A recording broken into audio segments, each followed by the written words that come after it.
اعوذ باللہ من الشیطان الرجیم بسم اللہ الرحمن الرحیم کذالک سلکناہ فی قلوب المجرمین۔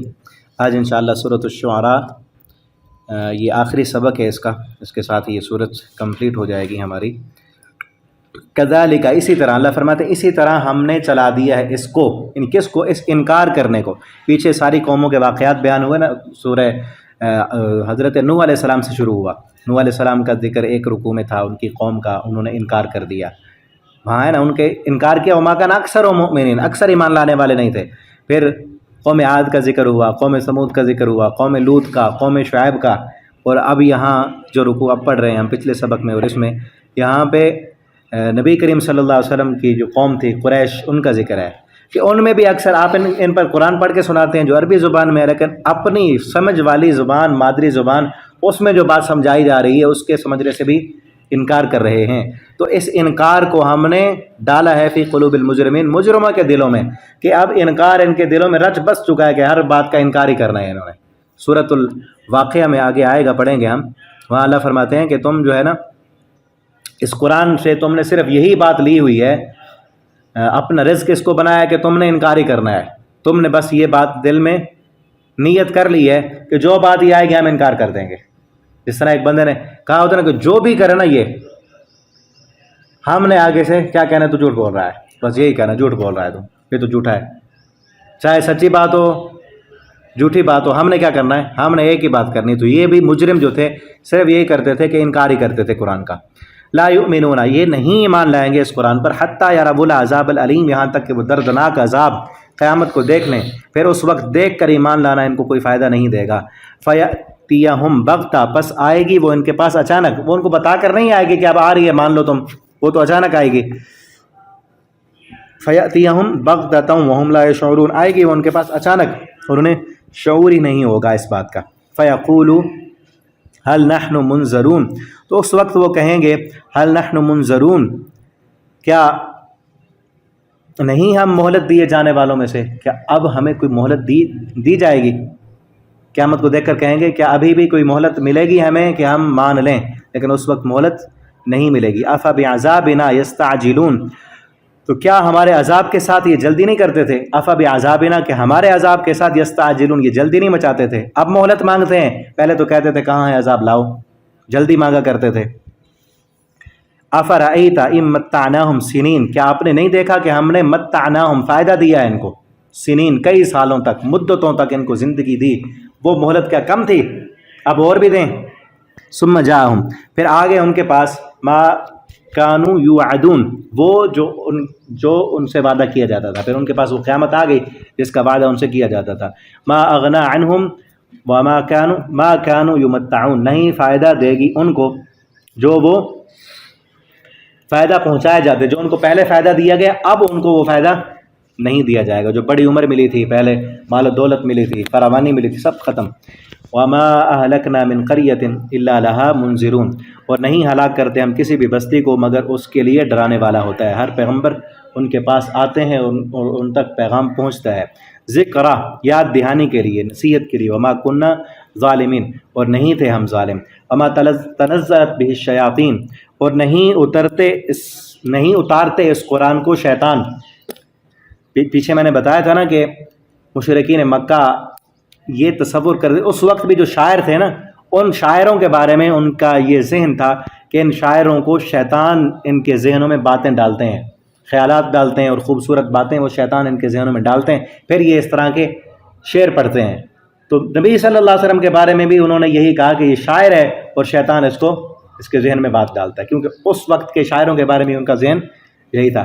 تو اللہ تعالیٰ نے فرمایا شیطان اس قرآن کو نازل نہیں کرتے جو تمہارے ذہن میں ہے۔ وما ينبغي لهم وما يستطيعون، اور شیطانوں کو یہ لائق ہی نہیں اور نہ وہ طاقت رکھتے ہیں کہ اس طرح کا کلام وہ بنا سکیں۔ انہم عن السمع لمعزولون، بے شک وہ تو سننے سے بھی دور رکھے گئے، معزول کر دیے گئے، ہم کہتے ہیں نا اردو میں اس کو معزول کر دیا گیا ہے۔ شیطانوں کو تو سننے سے معزول کر دیا، جب وہ آسمانوں پہ جا کے باتیں سنتے تھے نا، سورۃ الجن میں ہے، جنات اوپر جاتے تھے، آسمانوں سے باتیں سنتے تھے، جب آخری پیغمبر پر وحی بھیجی گئی، قرآن جب نازل ہوا تو ان کو وہاں سے شعلے مارے گئے اور ان کو ہٹا دیا گیا، تو وہ بات سننے سے بھی معزول کر دیے گئے، ان کو قرآن کہاں سے آئے گا؟ فلا تدعوا مع اللہ، بس نہ پکاریں آپ اللہ کے ساتھ الہ آخر کسی اور الہ کو، فتکون من المعذبین، تو ہو جائیں گے آپ عذاب دیے جانے والوں میں سے، جن کو عذاب دیا جاتا ہے آپ کو شمار بھی انہی میں سے ہو جائے گا ورنہ۔ وانذر عشیرتک الاقربین، اور آپ ڈرائیں اپنے قریبی رشتہ داروں کو۔ اس سے معلوم ہوتا ہے کہ یہ شروع کی صورت ہے، جو شروع میں نازل ہوئی ہیں صورتیں، کہ آپ اپنے قریبی رشتہ داروں کو ڈرائیں۔ آپ صلی اللہ علیہ وسلم نے یہ آیت پڑھ کے بلایا تھا اپنے سارے رشتہ داروں کو، اپنی بیٹی کو، اپنی پھوپھی کو، اور ڈرایا تھا سب کو، اعملوا، عمل کر لو، قیامت کے دن میں کام نہیں آؤں گا تمہارے۔ واخفض جناحک، اور آپ جھکا دیجیے اپنا پہلو، لمن اتبعک من المؤمنین، اس کے لیے جو پیروی کرتا ہے آپ کی، لمن اتبعک، جو پیروی کرتا ہے آپ کی، من المؤمنین، مومنوں سے، یعنی کہ مومنوں کے لیے آپ نرم ہو جائیں، نرمی والا انداز رکھیں ان کے لیے۔ واخفض، اور نا جناحک اصل کہتے ہیں پر کو، پرندوں کے جو پر ہوتے ہیں ان کو عربی میں جناح کہتے ہیں۔ اس لیے جو پرندہ ہوتا ہے نا، مرغی کو دیکھا آپ نے، خطرے کے وقت وہ اپنے بچے کو اپنے پر میں چھپا لیتی ہے، تو آپ کے لیے بھی، آپ کے جو مومن ہیں ان کے لیے آپ ایک قسم کی ڈھال بن جائیں، کہ ان کی مشکل ہے، پریشانی ہے، تو اس کے لیے آپ دلاسا دیں ان کے لیے، نرمی والا۔ اور یہی لفظ آگے جو ہے، بلکہ پیچھے 15ویں پارے میں آیا ہے ان کے لیے، بوڑھے والدین کے لیے، کہ جب تمہارے والدین بوڑھاپے کو پہنچ جائیں تو اس کے لیے آپ اپنا نرمی کا پہلو جھکا دیں، ٹھیک ہے۔ فَإِنْ عَصَوْكَ، اگر وہ نافرمانی کریں آپ کی، فقل، آپ کہیں ان کو، انی بری ہوں مما تعملون، میں تم سے بری ہوں جو تم عمل کر رہے ہو۔ وَتَوَكَّلْ عَلَى الْعَزِيزِ الرَّحِيمِ، اور آپ توکل کریں عزیز پر، غالب اور رحم کرنے والی ذات پر، جو غالب ہے۔ پیچھے بھی ہر پیغمبر کے آخر میں آیا ہے عزیز الرحیم، ٹھیک ہے نا، کیسے آیت پیچھے، وَإِنَّ رَبَّكَ لَهُوَ الْعَزِيزُ الرَّحِيمُ، آپ کا رب غالب ہے اور رحم کرنے والا ہے۔ دو صفتیں اکٹھی ہیں، عزیز اور رحم۔ عزیز کا معنی غالب، اور رحیم کا معنی رحم کرنے والا۔ اس لیے دونوں صفتیں آئی ہیں کہ دنیا میں جس کے پاس غلبہ ہو وہ ظالم ہوتا ہے۔